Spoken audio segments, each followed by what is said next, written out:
নবী বলে দিয়েছেন যাদের স্বামী দেশের বাহিরে থাকে অথবা বাড়ি থাকে বউ, স্বামী থাকে অন্য জেলায়, ওই নারীদেরকে নবী উপদেশ দিয়েছে তোমরা সুন্দর পোশাক পরো না, ভালো করে সাজগোজ করিও না, কারণ অন্য কোনো পুরুষের নজর তোমার দিকে পড়তে পারে।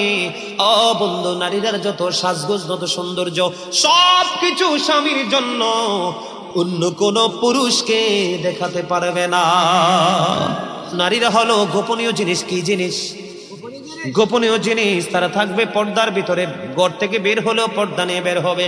যখন মহিলারা পর্দার বাহিরে চলে আসে গো, আমার নবী বলেছেন শয়তান তখন তাদেরকে দেখে উকি ঝুঁকি দেয়।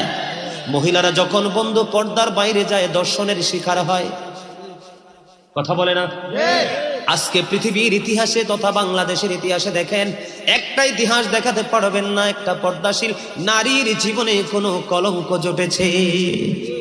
আমাদের দেশে বন্ধু অনেক নষ্ট চরিত্রের পুরুষ আছে, একটা বিয়ে করার পরে দ্বিতীয় আর একটা করার পরে বড় বিবিকে ভালোবাসে না।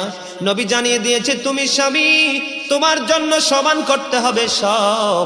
বউ যেমন কাছে না আসলে তার জন্য পানিশমেন্ট। স্বামী যদি দুইটা বউয়ের মধ্যে সমতা বজায় না রাখে, সমান সমান না দেয়, তাহলে সেই স্বামীটা কিয়ামতের দিন অর্ধেকটা অকিজু হয়ে কুজু হয়ে উঠবে। জোরে জোরে নাউজুবিল্লাহ। আল্লাহ কাউকে ছাড় দিবে না। স্বামী যদি রং হয় স্বামীর বিচার করবে, স্ত্রী যদি রং হয় স্ত্রীর বিচার করবে।